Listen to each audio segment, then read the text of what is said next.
S, ನಮ್ಮ ಜೊತೆಗೆ ದೈವಾರಾಧಕರಾಗಿರುವಂಥ Dayananda ಕತ್ತಲ್ sir ಅವರು ಕನೆಕ್ಟ್ ಆಗಿದ್ದಾರೆ. ಸರ್ ನಮಸ್ತೆ. ನಮಸ್ತೆ. ನಮಸ್ತೆ. ಕಲ್ಜಿಗ ಸಿನಿಮಾದ ಬಗ್ಗೆ ಭಾರಿ ವಿರೋಧ ವ್ಯಕ್ತವಾಗ್ತಾ ಇದೆ ಸರ್. ಅದರಲ್ಲಿ ಕೊರಗಜ್ಜನನ್ನು ತೋರಿಸಲಾಗಿದೆ, ಅದು ಕೂಡ ಕಾಲ್ಪನಿಕ ರೀತಿಯಲ್ಲಿ ತೋರಿಸಲಾಗಿದೆ ಅನ್ನುವಂಥದ್ದನ್ನು ಹೇಳಲಾಗ್ತಾ ಇದೆ. ಏನು ಹೇಳ್ತೀರಾ ಸರ್ ಇದರ ಬಗ್ಗೆ?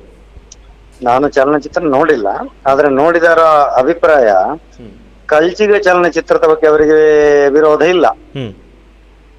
ಅದರಲ್ಲಿ ನಮ್ಮ ಕಾರಣಿಕದ ಕೊರಗತನಿಯ ದೈವದ ಪ್ರದರ್ಶನ ತಪ್ಪು ಅಂತ ಹೇಳ್ತಾ ಇರೋದು. ಖಂಡಿತ ಅದನ್ನು ಕಟ್ ಮಾಡ್ಬೇಕು, ಹೌದು, ಮಾಡ್ಲೇಬೇಕು. ಯಾಕಂತ ಹೇಳಿದ್ರೆ ಅದು ತುಳುನಾಡಿನ ಜನರ ಭಾವನೆಗಳಿಗೆ ಧಕ್ಕೆ ಆಗುವಂತ ವ್ಯವಸ್ಥೆ. ನಾನು ಕೇವಲ ಕಲ್ಚಿಗದ ವಿಷಯ ಅಂತ ಹೇಳೋದಲ್ಲ, ಯಾವುದೇ ಚಲನಚಿತ್ರಗಳಲ್ಲಿ ಅದು ಬರದ ಹಾಗೆ ನೋಡ್ಕೊಳ್ಬೇಕು. ಖಂಡಿತ. ನಾನು ಹೇಳೋದು ತುಳುನಾಡಿನ ಎಲ್ಲ ಚಲನಚಿತ್ರದ ನಿರ್ಮಾಪಕರು, ನಿರ್ದೇಶಕರು ಮತ್ತು ನಟರು ಅವ್ರು ಗೆಲ್ಬೇಕು, ಸೋಲ್ಬಾರ್ದು. ಹೌದು, ಅವ್ರು ಗೆಲ್ಬೇಕು ಎಲ್ರ. ಯಾಕಂತ ಹೇಳಿದ್ರೆ ಅವ್ರದ್ದು ಕೂಡ ಹೊಟ್ಟೆಪಾಡು. ಆದ್ರೆ ದೈವಗಳ ಪ್ರದರ್ಶನ ಮಾಡಿ ಅವ್ರ ಹೊಟ್ಟೆಯನ್ನು ತುಂಬಿಸ್ಕೊಳ್ಳೋದು ಬೇಡ. ಸರಿ, ಹೌದು, ಅದು ತಪ್ಪು ಅಂತ ಹೇಳಿ. ಹೌದು ಹೌದು ಸರ್. ಏನ್ ಕಾರಣ ಅಂದ್ರೆ ಈಗ ತೋರಿಸಬಾರ್ದು ಅನ್ನುವಂಥದ್ದು ಯಾವ ಉದ್ದೇಶಕ್ಕಿಂತ ಅವ್ರು ಹೇಳ್ತಾ ಇದ್ದಾರೆ? ನಾವು ಯಾವುದೇ ರೀತಿಯಿಂದ ಚ್ಯುತಿ ತರಲಿಲ್ಲ ದೈವಕ್ಕೆ, ದೈವದ ಶಕ್ತಿ ಜಾಸ್ತಿ ಆಗಿದೆ ಅಂತ ಹೇಳ್ತಾ ಇದ್ದಾರೆ ಅವರು. ಅಲ್ಲ, ದೈವದ ಶಕ್ತಿ ಇವರು ಪ್ರದರ್ಶನ ಮಾಡಿದ್ರಿಂದ ಜಾಸ್ತಿ ಆಗೋದಲ್ಲ, ಶತಮಾನ ಕಾಲದ ಹಿಂದಿನವರ ತಪಸ್ಸಿನಿಂದ ಜಾಸ್ತಿ ಆಗ್ತಾ ಇದೆ. ಅದು ಪ್ರದರ್ಶನ ಕಲೆ ಅಲ್ಲ, ನಿದರ್ಶನ ಕಲೆ. ಇದು ಚರ್ವಿತ ಚರ್ವಣ ಹೇಳ್ಕೊಳ್ಳೋದಲ್ಲ. ಯಾಕಂತ ಹೇಳಿದ್ರೆ ಒಂದದನ್ನ ನಾವು ಇಂಥದ್ದನ್ನ ಇಂಥ ಶಿಕ್ಷಣದ ಬಗ್ಗೆ ನಾವು ತಿಳಿಸಿದ್ರಿಂದ ಸಮಾಜದಲ್ಲಿ ಇಂಥದೆಲ್ಲ ಜಾಗೃತಿ ಆಗಿದೆ ಅಂತ ಹೇಳ್ಕೊಳ್ಳುವಂಥದ್ದು ತಪ್ಪದು. ಯಾಕೆ ಗೊತ್ತುಂಟಾ? ಇದು ತುಳುನಾಡಿನ ದೈವ ಆರಾಧನೆ ಅನ್ನುವಂಥದ್ದು ಬಾಕಿ ಆರಾಧನೆಗಳ ಹಾಗಲ್ಲ. ಹೌದು, ಇದು ಇವತ್ತು ಮಾಡಿರೋಂತ ಹೋರಾಟ ಅಂತ ಹೇಳ್ತಾ ಇಲ್ಲ. ಇದು ಏನ್ ಹೇಳ್ತಾರೆ, ವಿನಂತಿಗಳು. ಈ ಹಿಂದಿನ ಜಿಲ್ಲಾಧಿಕಾರಿ ಇದರ ವಿರುದ್ಧವಾಗಿ ಸರ್ಕ್ಯುಲರ್ ಬಿಟ್ಟಿದ್ದಾರೆ. ಇದು ಅದನ್ನ ಮಾನವ ಹಕ್ಕು ಜಾರಿ ನಿರ್ದೇಶನಾಲಯದವರಿಗೆ ತನಿಖೆಗೆ ಆದೇಶಿಸಿ ಅವರು ಬಂದು ತನಿಖೆಯನ್ನ ಮಾಡಿ ಅವರೊಂದು 30 ಪುಟಗಳ ವರದಿಯನ್ನು ಸಲ್ಲಿಸಿದ ಮೇಲೆ ಜಿಲ್ಲಾಧಿಕಾರಿಯವರಿಗೆ ಎಲ್ಲಾ ಇಲಾಖೆಗಳಿಗೆ ಅವರು ಸರ್ಕ್ಯುಲರ್ ಬಿಟ್ಟಿದ್ದಾರೆ. ಇದು ತುಳುನಾಡಿನ ದೈವಾರಾಧನೆ, ಇದನ್ನ ಯಕ್ಷಗಾನ, ನಾಟಕ, ಚಲನಚಿತ್ರ ಸಮ್ಮೇಳನಗಳಲ್ಲಿ ಇದನ್ನು ಪ್ರದರ್ಶಿಸಬಾರದು. ಅದು ಮೌಲ್ಯವರ್ಧನೆ ಆಗುವ ರೀತಿಯಲ್ಲಿ, ಮೌಲ್ಯ ನಾಶ ಆಗುವ ರೀತಿಯಲ್ಲಿ ಯಾವುದೇ ರೀತಿಯಲ್ಲಿ ಅದು ಪ್ರದರ್ಶನಕ್ಕಿರುವಂತದ್ದಲ್ಲ. ದೈವ ಆರಾಧನೆಯ ಕಥೆಗಳನ್ನ, ಪ್ರಾರ್ಥನೆಗಳನ್ನ, ಹಾಡುಗಳನ್ನ, ಒಂದು ಪ್ರದೇಶಗಳನ್ನ ಜೋಡಿಸ್ಕೊಳ್ಬಹುದು, ಅದೇನು ತೊಂದರೆ ಇಲ್ಲ, ಆಯ್ತಾ. ಆದ್ರೆ ಅದು ಎಣ್ಣೆಬುಳ್ಯದಿಂದ ಬಿರಿಬುಳ್ಯದವರೆಗಿರುವಂತಹ 16 ಚೌಕಟ್ಟಿನ ವ್ಯವಸ್ಥೆ ಏನಿದೆ, ಅದನ್ನು ದೈವದ ನೇಮ ಕೋಲಗಳನ್ನ ಅದರಲ್ಲಿ ಪ್ರದರ್ಶಿಸಬಾರದು. ಅದು ತಪ್ಪೇ. ಅದು ಯಾರು ಮಾಡಿದ್ರು ತಪ್ಪೇ. ನಾಳಿನ ದಿವಸ ಕತ್ತಲ್ತಾರ್ ಮಾಡಿದ್ರು ತಪ್ಪೇ. ಅದಕ್ಕೆ ಹೇಳುವಂತದ್ದು ಕೇವಲ ಅವರಂತಲ್ಲ, ದೈವ ನರ್ತಕರು ಮಾಡಿದ್ರು ತಪ್ಪೇ.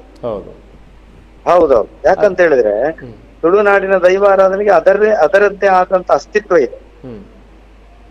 ಅಲ್ಲ, ಈಗ ಉದ್ದೇಶ ಏನು ಅಂತಂದ್ರೆ ಯಾವ ಕಾರಣಕ್ಕೆ ಸಿನಿಮಾದಲ್ಲಿ ತೋರಿಸಬಾರ್ದು ಅಂತ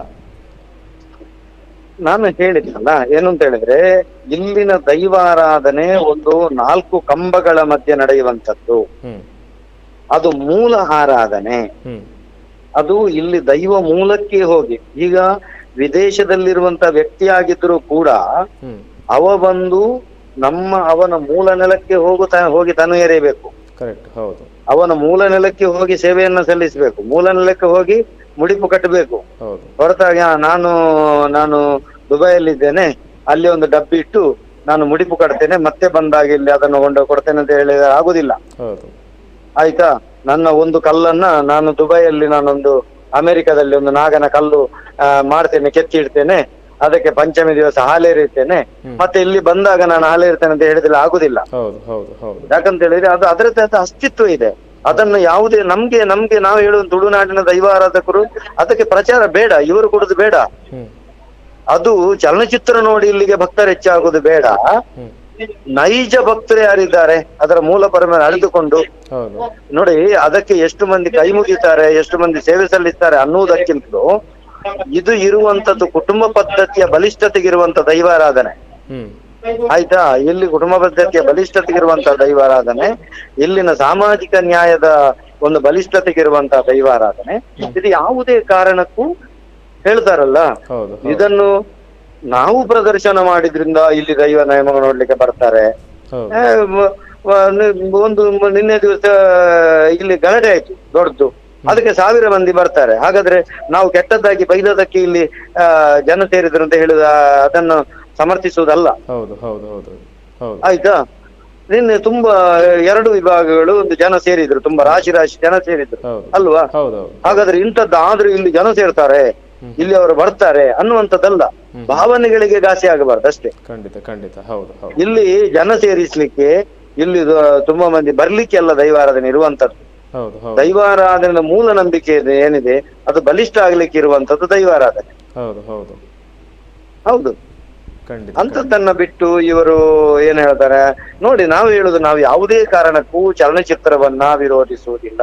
ಹೌದು ಬೆಳಿಬೇಕಪ್ಪ, ತುಳುನಾಡಿನ ಚಲನಚಿತ್ರ ರಂಗ ಬೆಳಿಬೇಕು. ಯಾಕೆ ಬೆಳಿಬಾರ್ದು? ಎಲ್ರು ಬೆಳಿಬೇಕು. ಈಗ ಹಿಂದಿ ಬೇರೆ ಬೇರೆ ಚಲನಚಿತ್ರಗಳಿಲ್ವಾ, ಇನ್ನಿತರ ಭಾಷೆಯ ಚಲನಚಿತ್ರಗಳು, ಹೌದು ಅವರೆಲ್ಲ ಬೆಳೆದಾಗ ನಾವು ಹೆಮ್ಮೆ ಪಡುದಿಲ್ಲ? ಅದನ್ನೆಲ್ಲ ನೋಡಿ ನಾವು ಬೆಳೆಸಿಲ್ಲ. ನಮ್ಮ ಚಲನಚಿತ್ರ ನಟರನ್ನ, ನಿರ್ದೇಶಕರನ್ನ, ನಿರ್ಮಾಪಕರನ್ನ ನಾವು ಬೆಳೆಸ್ಬೇಕು. ಹೌದು ಆದ್ರೆ ಅವರು ಬೆಳೆಯುವುದಕ್ಕೆ ಮಾಧ್ಯಮ ಯಾವುದು? ದೈವಗಳನ್ನ ಮಾರಿ ಅವರು ಬೆಳೆಸೋದು ಬೇಡ, ಹೌದು ಹೌದು ಹೌದು ದೈವಗಳನ್ನ ಪ್ರದರ್ಶಿಸಿ ಅವರು ಬೆಳೆಯೋದು ಬೇಡ. ಹೌದು ಅದಕ್ಕೆ ಸುಮ್ಮನೆ ಇಲ್ಲಿನವರ ಮನಸ್ಸಿಗೆ ನೋವನ್ನ ತಂದು ಅದನ್ನೆಲ್ಲ ಮಾಡೋದು ಬೇಡ. ಖಂಡಿತ ಈಗ ನೋಡಿ, ನಿನ್ನೆ ನೋಡಿದ್ದೇವೆ ನಂಗೆ ಮಾಯಿಲನ್ನ ಅಂತ ಹೇಳಿದ್ರೆ ಬಹಳ ಗೌರವ, ಬಹಳ ಪ್ರೀತಿ. ಯಾಕಂತ ಹೇಳಿದ್ರೆ ಒಬ್ಬ ದೇವರಂತ ವ್ಯಕ್ತಿ ಮಾಯಿಲನ್ನ, ಕೊರಗತನಿಯನ್ನ ಸಾಕ್ಷಾತ್ ಕೊರಗತನಿ ಅಂತ ನಾವು ಕಾಣುವಂತ ವ್ಯಕ್ತಿ ಅವರು. ಆಯ್ತಾ, ಅಂತ ಮಾಯಿಲನ್ನ ಇಡೀ ಮಾಧ್ಯಮದಲ್ಲಿ ಬಹಳ ನೋವಾಗೋ ರೀತಿ ಕಾಣುವಾಗ ನಂಗೆ ಬಹಳ ಬೇಸರ ಆಯ್ತು. ಯಾಕೆ? ಅವರು ಮುಗ್ಧರು, ಅವರನ್ನು ನಿಮ್ಗೆ ಸನ್ಮಾನ ಮಾಡ್ತೇನೆ ಅಂತ ಕರ್ಕೊಂಡು ಹೋಗುದು, ಅವರ ಹತ್ರ ಹೊರಗೆ ಬರುವಾಗ ಕೆಲವರಿಗೆ ಎಲ್ರು ಹೇಳ್ತಾರ, ಕೆಲವರು ನಿಷ್ಠೂರವಾಗಿ ವಿರೋಧಿಸ್ತಾರೆ, ಕೆಲವರು ಸಹಿಸ್ಕೊಳ್ತಾರೆ, ತಪ್ಪುಗಳನ್ನು ಕೂಡ ಸಹಿಸಿಕೊಳ್ತಾರೆ. ಹಾಗಂತ ಇವರಿಗೆ ಮಾತಾಡ್ಲಿಕ್ಕೆ ಆಗ್ತದ? ಆಗುದಿಲ್ಲ. ಅವರನ್ನು ಮೋಸ ಮಾಡಿ, ಅವ್ರು ನೋಡಿ ಮನೆಗೆ ಬಂದಾಗ ಹೇಳಿದ್ರಲ್ಲ ಎಲ್ಲರ ಹತ್ರ, ನನ್ನದು ವಿಡಿಯೋ ನೋಡಿದೆ ನಾನು. ಹೀಗೆ ಅಂತ ಮುಗ್ಧರನ್ನೆಲ್ಲ ಮೋಸ ಮಾಡೋದು, ಅವರನ್ನ ಇದಕ್ಕೆ ದುರ್ಬಳಕೆ ಮಾಡ್ಕೊಳ್ಳೋದು, ಯಾವುದೇ ತಪ್ಪುಗಳನ್ನ ಮಾಡದಂತ ಅವರ ಶಾಪ ಸಾಕು ಇದಕ್ಕೆಲ್ಲ. ಮಾಯಿಲನ್ನ ಶಾಪ ಉಂಟಲ್ಲ, ಅದು ಸಾಕು ಇಂಥದ್ದಕ್ಕೆಲ್ಲ. ಇಂಥವರನ್ನೆಲ್ಲ ಸುಮ್ಮನೆ ಸುಳಿಗೆ ಸಿಲುಕಿಸೋದು, ಪಾಪ ಅವ್ರಿಗೆ ಏನು ಗೊತ್ತಿಲ್ಲ. ನಾಳಿನ ದಿವಸ ಅವರ ಮೇಲೆ ಒಂದು ಇದಾದ್ರೆ, ಕಾನೂನು ಇದಾದ್ರೆ ಅದನ್ನು ಹೋರಾಡುವುದಕ್ಕೂ ಪಾಪ ಅವರಿಂದ ಸಾಧ್ಯ ಇಲ್ಲ. ಮುಗ್ಧರವರೆಲ್ಲ ಅಂತವರೆಲ್ಲ. ದೈವ ನರ್ತಕರಿಗೆ ಯಾರ ಬೆಂಬಲ ಇದೆ? ಯಾರ ಬೆಂಬಲ ಇದೆ? ರಾಜಕೀಯ ಬೆಂಬಲ ಇದೆಯಾ? ಇನ್ನಿತರ ಜಾತಿ ಜನಾಂಗದ ಬೆಂಬಲ ಇದೆಯಾ? ಇಲ್ಲ, ಯಾವುದಿಲ್ಲ. ಪಾಪ ಅವರಿಗೆ ಬಂದಂತ ಸಮಸ್ಯೆಯನ್ನು ಅವರೇ ಎದುರಿಸಿಕೊಳ್ಬೇಕು. ಕಟ್ಟಗಡೆಗೆ ಅವರ ನೋವನ್ನು ನುಂಗಿಕೊಂಡು ಸಾಯ್ಬೇಕಾಗ್ತದೆ. ಆದ್ರಿಂದ ಇಂಥದ್ದನ್ನೆಲ್ಲ ಮಾಡಬಾರ್ದು. ನೋಡಿ, ಸರಿಯಾಗಿ ಹೇಳೋದಂತಿದ್ರೆ ಈ ದೈವದ ನೇಮಕೋಲಗಳೇನಿದ್ದಾವೆ ಅದು ಎಲ್ರಿಗೂ ಸಂಬಂಧಪಟ್ಟದ್ದು. ಆದ್ರೆ ಆ ಕೋಲ ಅನ್ನುವಂತ ಪ್ರದರ್ಶನ ಏನಿದೆ ಅದು 3 ಪರಿಶಿಷ್ಟ ಜಾತಿಗೆ ಸಂಬಂಧಪಟ್ಟದ್ದು. ಪರವ, ಪಂಬದ, ನಲಿಕೆಯವರು 3 ವಿಭಾಗದವರು ಅದನ್ನು ಕೋಲ ಕಟ್ಟೋದು. ಅದು ಇನ್ನೊಬ್ಬರಿಗೆ ಕಟ್ಲಿಕ್ಕೆ ಆಗೋದಿಲ್ಲ. ಅದು ಪರಿಶಿಷ್ಟ ಜಾತಿಯವರ ಅಸ್ಮಿತೆ ಅದು. ಅದನ್ನು ಇವರು ಪ್ರದರ್ಶನ ಮಾಡಿದಾರೆ ಅಂತ ಹೇಳಿದ್ರೆ ಆ 3 ಜನಾಂಗಿಗೆ ಮಾಡಿರುವಂತ ಅವಹೇಳನ, ಅದು ಜಾತಿ ನಿಂದನೆ, ಅದು ಜನಾಂಗೀಯ ನಿಂದನೆ, ಅದು ಜನಾಂಗೀಯ ನಿಂದನೆ. ಆಯ್ತಾ? ಅದು ಯಾವುದೇ ಕಾರಣಕ್ಕೂ ಅದನ್ನು ನಾವು ಒಪ್ಪಿಕೊಳ್ಳಿಕ್ಕಿಲ್ಲ, ಅದನ್ನು ಸಹಿಸಿಕೊಳ್ಳಿಕ್ಕಿಲ್ಲ. ನಾನಂತೂ ಶಸ್ತ್ರ ಸನ್ಯಾಸ ಮಾಡಿದ್ದೇನೆ, ನಂಗೆ ಬಹಳ ನೋವಾಗಿದೆ. ಈ ಹಿಂದೆ ಹೇಳಿ ಒಂದು 30 ವರ್ಷಗಳಿಂದ ಇದರ ಬಗ್ಗೆ ನನ್ನ ಹೋರಾಟದ ಫಲಶ್ರುತಿಯಾಗಿ ಜಿಲ್ಲಾಧಿಕಾರಿಯವರು ಆ ಸರ್ಕ್ಯುಲರ್ ಬಿಟ್ಟದ್ದು. ಈಗ ನಾಳಿನ ದಿವಸ ಇನ್ನೊಂದು ಧರ್ಮದ ಪ್ರದರ್ಶನ ಮಾಡಿದ್ರೆ ಒಪ್ತಾರ? ದಮ್ಮುಂಟಾ ಇವರಿಗೆ? ಸಾಧ್ಯ ಇದ್ರೆ ಇನ್ನೊಂದು 2 ಧರ್ಮಗಳಿದ್ದಾವಲ್ಲ, ಅದರ ಬಗ್ಗೆ ಇವರು ಮಾಡ್ಲಿ, ಅದನ್ನು ಪ್ರದರ್ಶನ ಮಾಡ್ಲಿ. ಆ ದಮ್ಮು ಇವರಿಗೆ ಉಂಟಾ? ಯಾಕೆ ಹೇಳಿ? ಯಾಕಂತ ಹೇಳಿದ್ರೆ ಸುಟ್ಟು ಸೂಕರಿ ಆಗ್ಬೋದು. ಇಲ್ಲಿ ಪರಿಶಿಷ್ಟ ಜಾತಿಯವರಲ್ಲ, ಇವರು ಪಾಪದವರಲ್ಲ, ಇವರು ಬಡವರಲ್ಲ, ಇವರು ದಲಿತರಲ್ಲ. ಕೇಳೋದಿಲ್ಲ ಅಂತ ಯಾರು ಕೇಳೋರಿಲ್ಲ, ಇವರು ದಲಿತರಲ್ಲ. ಏನು ಮಾಡಿದ್ರೆ ಆಯ್ತು, ನಮ್ಮ ಹೊಟ್ಟೆ ತುಂಬಿಸಿದ್ರೆ ಆಯ್ತು ಅಂತ ಅನ್ನುವಂಥದ್ದು ಭಾವನೆಗಳಿರದ್ದು. ನಮ್ಮಲ್ಲಿ ಒಂದು ಗಾದೆ ಇದೆ, ಅಂತ ಏನ್ ಹೇಳ್ತಾರೆ, ಅಂತ ಈ ಕೆಟ್ಟದಾಗಿ ದೈವಗಳನ್ನ, ಹೆಣ್ಮಕ್ಕಳನ್ನ, ದೇವರನ್ನ, ಒಂದು ಧರ್ಮವನ್ನ ನಿಂದನೆ ಮಾಡುವಂತ, ತುಂಬಿಸ್ಕೊಳ್ಳುವಂತ ಹೊಟ್ಟೆ, ಮಾಟ ಮಂತ್ರ ಮಾಡಿ ತುಂಬಿಸ್ಕೊಳ್ಳುವಂತ ಹೊಟ್ಟೆ, ವಂಚನೆ ಮಾಡಿ ತುಂಬಿಸ್ಕೊಳ್ಳುವಂತ ಹೊಟ್ಟೆಯನ್ನ ನಾಯಿ ಉಗುರಿಂದ ಸೀಳ್ಬೇಕು ಅಂತ ನಮ್ಮ ತುಳುವಲ್ಲಿ ನುಡಿ ಕಟ್ಟಿದೆ. ಹೌದಲ್ಲ? ನುಡಿ ನಾವ್ ಹೇಳುವಂತದ್ದು. ಹೌದು. ಯಾಕೆ ಇವರಿಗೆ ಇಂಥವರಿಗೆಲ್ಲ ಒಂದೊಂದು ರಾಜಕೀಯ ವಿಭಾಗವನ್ನು ಎದುರಿಸಿಗೆ ಇವರಿಗೆ ಶಕ್ತಿ ಇಲ್ಲ. ಒಂದು ಜನಾಂಗದವರು ಇವರಿಗೆ ಅವಕಾಶ ಕೊಡುದಿಲ್ಲ ಅಂತಾಗ ಅವರನ್ನು ಎದುರಿಸುವಂತ ಶಕ್ತಿ ಇಲ್ಲ ಇವರಿಗೆ. ಹಾಗಾದ್ರೆ ಇವರನ್ನು ದಲಿತರನ್ನ ಪರಿಶಿಷ್ಟ ಜಾತಿಯ ಈ ದೈವಾರಾಧಕರನ್ನ ತುಳಿಯುವಂತ ವ್ಯವಸ್ಥೆ ಇದು. ಹೌದು, ಅಂತದ್ದೆಲ್ಲ ಆಗಬಾರ್ದು. ಹೌದು. ಯಾಕಂತ ಹೇಳಿದ್ರೆ ಒಂದೇ ಹೇಳುವಂತದ್ದು, ಅವರಲ್ಲಿ ವಿನಮ್ರ ವಿನಂತಿ ನಮ್ದು, ಅವರಿಗೆ ಇದು ಆದೇಶ ಇನ್ನೇನಲ್ಲ. ಯಾಕೆ ಅದನ್ನು ತೆಗೆದು ಬಿಡಿ, ಏನು ಅದನ್ನು ತೆಗೆದು ಬಿಡಿ. ಹೌದು, ಸಮಸ್ಯೆ ಈಗ ನೋಡಿ ಅಲ್ಲ, ನಾವು ಅದಕ್ಕೆ ಸಪೋರ್ಟ್ ಮಾಡ್ತೇವೆ. ಅದು ಶತದಿನ ಅಲ್ಲ, ಸಹಸ್ರ ದಿನ ಓಡ್ಲಿ, ಸಪೋರ್ಟ್ ಮಾಡ್ತೇವೆ. ಓಡ್ಲಿ, ಅದು ಕೇವಲ ನಮ್ಮ ಅದಕ್ಕೆ ಅನಗತ್ಯವಾಗಿ ಆ ದೈವಗಳನ್ನ ಪ್ರದರ್ಶಿಸೋದನ್ನು ಬಿಟ್ಟು ಬಿಡ್ಲಿ. ಒಂದು ಬಂದ್ರೆ ಎಲ್ಲವೂ ಅದನ್ನೇ ನೀವು ನೋಡ್ತಾ ಇದ್ರಿ. ನಾವು ಬೇಕಾದ್ರೆ 1000 ವಿಡಿಯೋಗಳನ್ನ ಕಳಿಸ್ತೇವೆ ನಿಮ್ಗೆ, ನಿಮ್ಮ ಮೀಡಿಯಾಕ್ಕೆ, ನಮ್ಮ ದೈವಾರದ ಅವಹೇಳನ ಮಾಡುವಂತದ್ದು, ಅಲ್ಲಲ್ಲಿ ವೇದಿಕೆಯಲ್ಲಿ ಆ ಚಿಕ್ಕ ಮಕ್ಕಳಿಂದ ಹಿಡಿದು ಅಬಾಲ ವೃದ್ಧರವರೆಗೆ ಅದಕ್ಕೆ ಅಪಹಾಸ್ಯ ಮಾಡುವಂತದ್ದನ್ನು. ಇದೊಂದು ಪ್ರೇರಣೆ ಅಲ್ವಾ? ಇಂಥದಕ್ಕೆಲ್ಲ ಸೋಪಾನ ಹಾಕೊಟ್ಟವ್ರು ಯಾರು? ಇವರೇ ಅಲ್ವಾ? ಮಾಡಿ ದೈವಾರಾಧನೆ ಪ್ರದರ್ಶನ ತೋರಿಸಬಾರದು ಅಂತ ಹೇಳುದಲ್ಲ. ಯಾವುದು ದೈವ ಕೋಲಗಳನ್ನ, ಆ ಕ್ಷೇತ್ರಗಳನ್ನ ನೋಡಿ. ನಮ್ಮ ಬಲಿಪಿ ಚಲನಚಿತ್ರದಲ್ಲಿ ನಾವು ತೋರಿಸಿದ್ದೇವೆ ಆ ಕ್ಷೇತ್ರದ ವೈಭವ, ಅದರ ಕಾರಣಿಕಗಳು ತೋರಿಸಿ. ಯಾವುದೇ ಕಾರಣಕ್ಕೂ ದೈವ ಬರ್ಲಿಕ್ಕಿಲ್ಲ, ಎಲ್ರೂ ಒಪ್ಪಿದ್ದಾರೆ ಅದನ್ನ. ಆಯ್ತಾ? ಇಂಥದ್ದನ್ನೆಲ್ಲ ಯಾಕೆ ಇದು ಮಾಡುವಂತದ್ದು? ಇದು ಕೇವಲ ನೇಮ ಕಟ್ಟುವವರ ಭಾವನೆ ಅಲ್ಲ.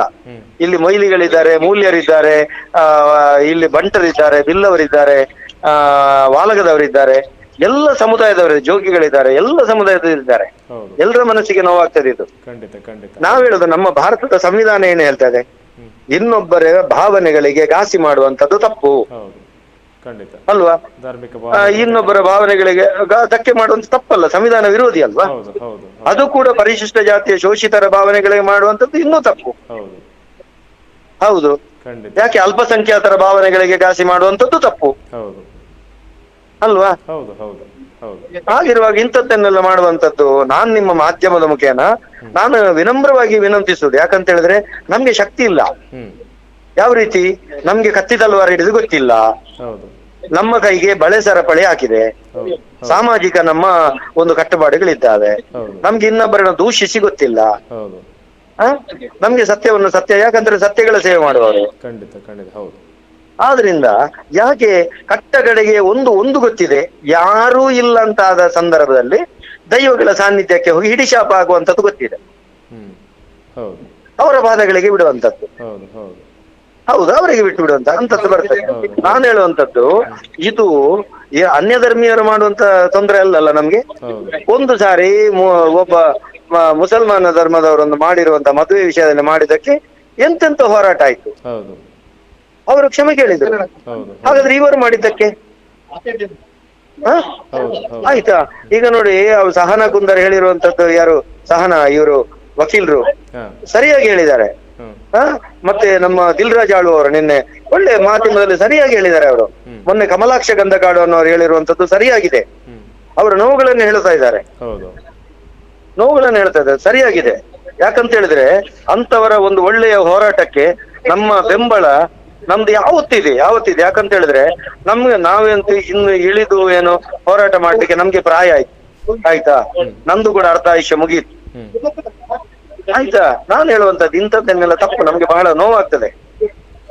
ನೀವು ಕೂಡ ಮಾಧ್ಯಮಗಳು ಕೂಡ ಇಂಥದ್ದಕ್ಕೆಲ್ಲ ಅವಕಾಶ ಕಲ್ಪಿಸದೆ ನೀವೆಲ್ಲ ಈ ನೆಲದ ಮಾಧ್ಯಮಗಳು, ನಿಮ್ಗೆ ಗೊತ್ತಿದೆ ಈ ನೆಲದ ದೈವಗಳ ಕಾರ್ಮಿಕ ಏನಿದೆ, ಇಲ್ಲಿನ ಒಂದು ಕೂಡು ಕುಟುಂಬದ ಪರಂಪರೆ ಏನಿದೆ, ದೈವಾರಾಧನೆ ಒಳಗಿನ ಸಾಮಾಜಿಕ ನ್ಯಾಯದ ಪರಂಪರೆ ಏನಿದೆ, ದೈವಾರಾಧನೆಗಳಿಗೆ ಒಂದು ಭೂಮಿಯ ವ್ಯಾಜ್ಯದ ಬಗ್ಗೆ ಕೊಡುವಂತ ಪರಿಹಾರಗಳ ವ್ಯವಸ್ಥೆ ಏನಿದೆ, ಇದೆಲ್ಲ ನಿಮ್ಗೆ ಗೊತ್ತಿದೆ. ಖಂಡಿತ ಸಾಮಾಜಿಕ ಸೌಹಾರ್ದ, ಅದಕ್ಕೆ ನಾವು ವಿರೋಧ ವ್ಯಕ್ತಪಡಿಸಿನೇ ಈ ಒಂದು ಪ್ರಸಾರವನ್ನ ಮಾಡ್ತಾ ಇದೀವಿ. ಅದು ಖುಷಿ ಆಯ್ತು ನಂಗೆ ನಿಮ್ಮ ಇದನ್ನ ಕೇಳುವಾಗ. ನಿಮ್ಮ ಯಾಕಂತ ಹೇಳಿದ್ರೆ ನೋಡಿ, ನಾವೀಗ ಒಂದು ಸರಕಾರದ ಚೌಕಟ್ಟಿನೊಳಗಿದ್ದೇನೆ ನಾನು, ಆದ್ರೂ ಕೂಡ ನಾನು ನಿಮ್ಗೆ ನಿಮ್ಮ ಕರೆಗೆ ಪ್ರತಿಸ್ಪಂದನ ಕೊಡ್ತೇನೆ. ಒಳ್ಳೆ ಕೆಲಸ ಮಾಡ್ತೀರಲ್ಲ ನೀವು. ಧನ್ಯವಾದಗಳು ಇಷ್ಟೊತ್ತು ನಮ್ಮ ಜೊತೆ ಮಾತಾಡೋದಕ್ಕೆ. ಸತ್ಯ, ಸ್ಪಷ್ಟ, ನೇರ ಸುದ್ದಿಯೊಂದಿಗೆ ಯು+ ಟಿವಿ, ಇದು ಹೊಸತನದ ಸಂಕಲನ. ಬೆನಕ ಹಾಸ್ಪಿಟಲ್ ಕಳೆದ 18 ವರ್ಷಗಳಿಂದ ಬೆಳ್ತಂಗಡಿ ತಾಲೂಕಿನಲ್ಲಿ ಉತ್ಕೃಷ್ಟ ಸೇವೆ ಸಲ್ಲಿಸುತ್ತಿರುವ ಉಜಿರೆಯ ಬೆನಕ ಹೆಲ್ತ್ ಸೆಂಟರ್, ನುರಿತ ತಜ್ಞರು ಹಾಗೂ ಅತ್ಯಾಧುನಿಕ ಸವಲತ್ತುಗಳೊಂದಿಗೆ multi speciality hospital. Benaka health centre, main road, Ujire. ಸಂಪರ್ಕಿಸಿ 08256236742.